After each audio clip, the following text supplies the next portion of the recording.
Всем привет! Думаю, вы догадались, о чем сейчас пойдет речь. Совершенно верно, речь пойдет о кроссовках Jordan 13 Playoff 98 года. Поистине феноменальных кроссовках. Признаюсь, когда я вижу эту расцветку 13-х, то часто вспоминаю фото с Майклом Джорданом, где он сидит один на черном фоне в своих 13-х. Это фото было частью фотосессии, приуроченной матчу всех звезд НБА, который состоялся 8 февраля 1998 года в Madison Square Garden. И так как у меня был этот плакат, именно это фото мне хорошо запомнилось. Помимо самого Майкла, сразу бросились в глаза его новые черные кроссовки с белыми подами по бокам. Это было великолепно. Как и раньше, внимание кроссовочного мира было приковано к тому, какие новые кроссовки будут на ногах у Джордана на этот раз. Он всегда радовал публику своими обновками на таких олдстаровских матчах.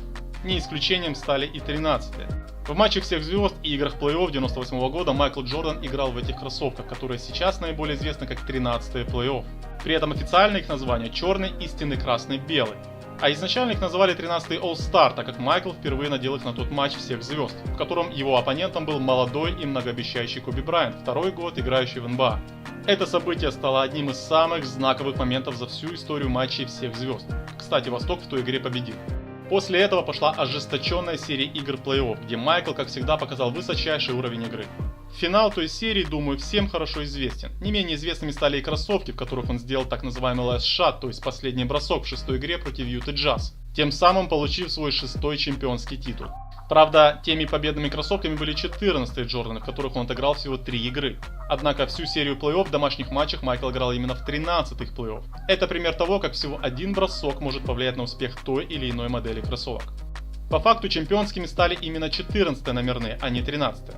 При этом этот успех нисколько не затмил эту модель. На протяжении вот уже 20 лет 13-е являются одними из самых популярных кроссовок, даже популярнее, чем 14-е. Перед вами оригинальный релиз 13-х 98 года. Ритейл у них был $150.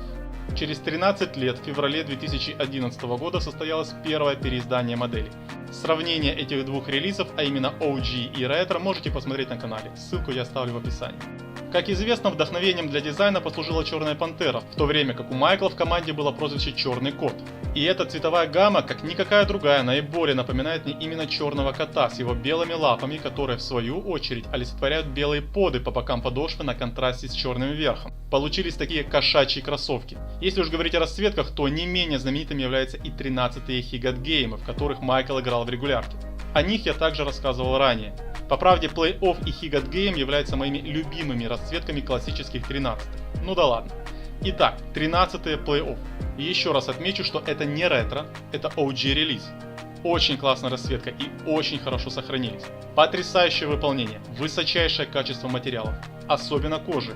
Она, наверное, вообще вечная, никаких повреждений, трещин или деформаций. Массивная гладкая карбоновая пластина. За сцепление отвечает классическая елочка, которая и в наши дни неплохо с этим справляется. В кроссовках до сих пор ощущаются подушки Zoom в пятке и в передней части стопы. Даже пластик с голограммой хорошо сохранились, хотя зачастую он полностью мутнеет, но это довольно легко устраняется. После шнуровки сразу ощущаешь, что попал в зону комфорта. Хоть они и не особо вентилируемы, однако в повседневной носке, даже в жаркую погоду с ногами будет все в порядке. По крайней мере в моем случае. Во многом это благодаря качественным натуральным материалам. Я думаю, что они еще долго будут в тренде, как и эта классическая расцветка. А на сегодня все. Если интересно, подписывайтесь на канал и до следующих видео. Всем спасибо. Пока!